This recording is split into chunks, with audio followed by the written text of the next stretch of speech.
Sir, I am grateful to the honorable members who took part in the budget session. I am very glad that they have supported the budget proposals. I am also grateful to those who criticized the budget proposals. I am aware that we are faced with a difficult situation. I know that there are many problems to be solved. I am sure you will agree with me that there are no simple solutions to the problems, and I realize that there can be many other ways and means to solve them. Therefore, when honorable members made many points which were not in agreement with the budget proposals, it is not as if they are not useful sessions. But I may assure the honorable members that it is only after a full discussion that I have framed the budget. I have had discussion as much as possible. I do not say that I will always be right with regard to my judgment. Therefore, in the circumstances, the point of view expressed by others is more important than the point of view which agrees with the budget proposals.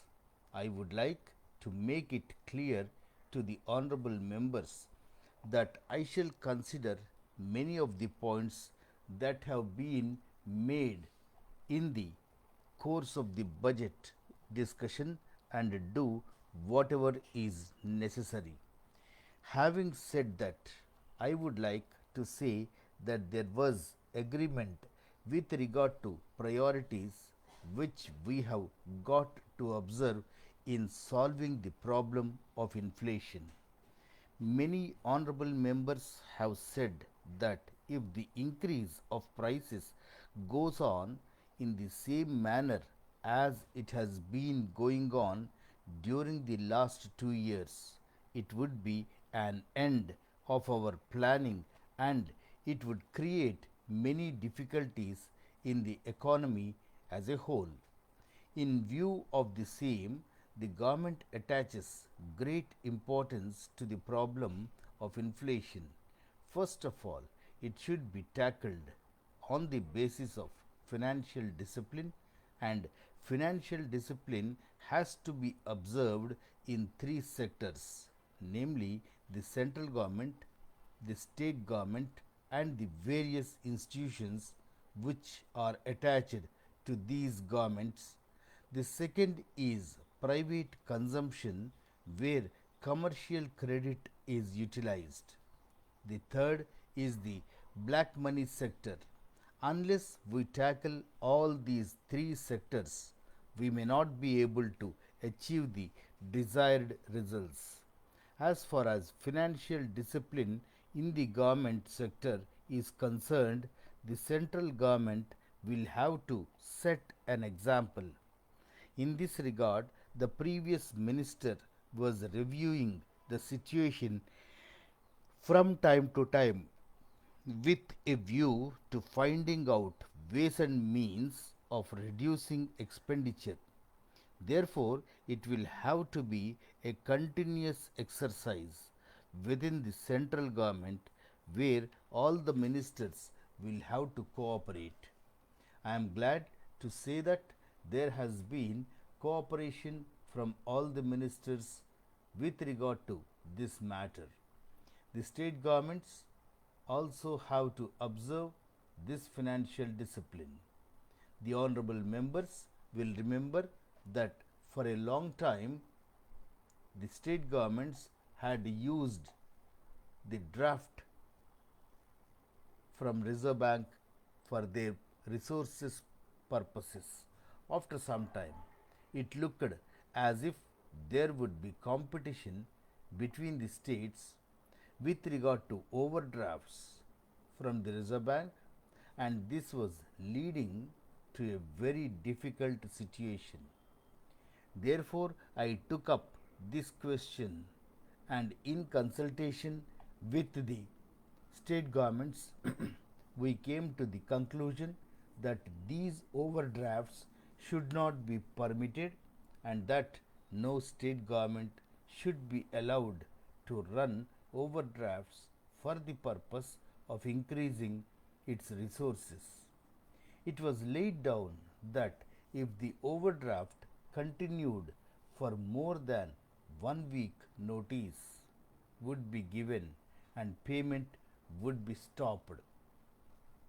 The present problem of tackling the food situation can be considered in two ways.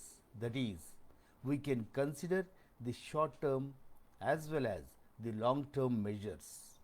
As short term measures, we may have to take very quick and prompt action, but at the same time, we cannot complete ignore the long term measures.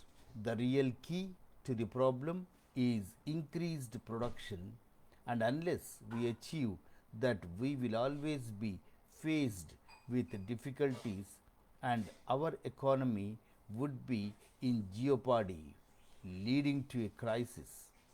It is impossible to believe that we cannot increase our food production or we cannot fight the shortage of food in our country. This will have to be considered by all of us. My firm belief is that the Community Development Department should, for the next 1 year, do nothing else except concentration and its efforts on increasing agricultural production. Every worker in the block should see to it that every field is attended to. Every field must be surveyed, and we should find out as to what is its present production and what it should be in the next 6 months or a year later.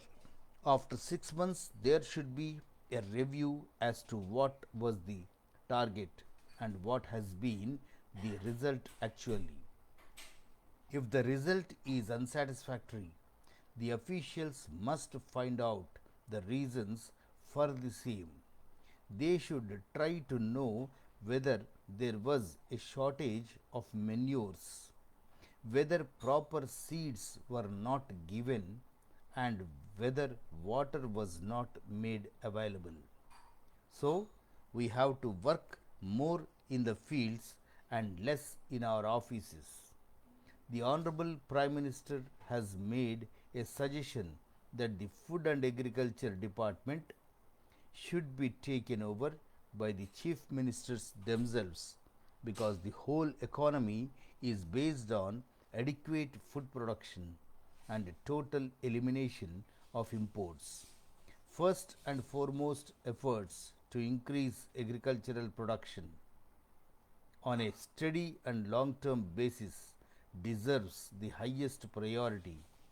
There is no reason why high rates of growth already attained in some parts of country would not be achieved all over the country.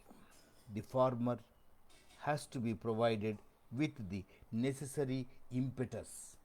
Letter dated 1st January 2018 from the General Manager, Messrs. Vasavi Exports and Imports, Hyderabad, to the Manager Ravi and Company, Bangalore.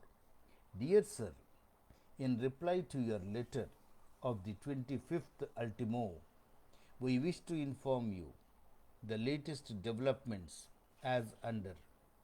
We have thoroughly examined the terms and conditions furnished by you in your letter and considered the same. We have decided to appoint you as our commission agent for South India for a period of 2 years from 1st February and agree to pay you commission on the orders received from the southern region. In respect of orders from other countries received through you, we agree to pay you commission as per the terms and conditions to be arrived at a later date. We have already established business connections in different parts of the world. Therefore, it is not possible for us to give you representation in this regard immediately. We hereby authorize to give 5% discount on all cash orders. You have to render us account of all sales made for us up to and including 30th of every month and send us amount of such sales on the 1st of next month. But we prefer advance payment of rupees 1 lakh under this scheme. You will notice that the list of items includes items that may be required in any office. We hopefully wait for your confirmation in this respect. Thanking you.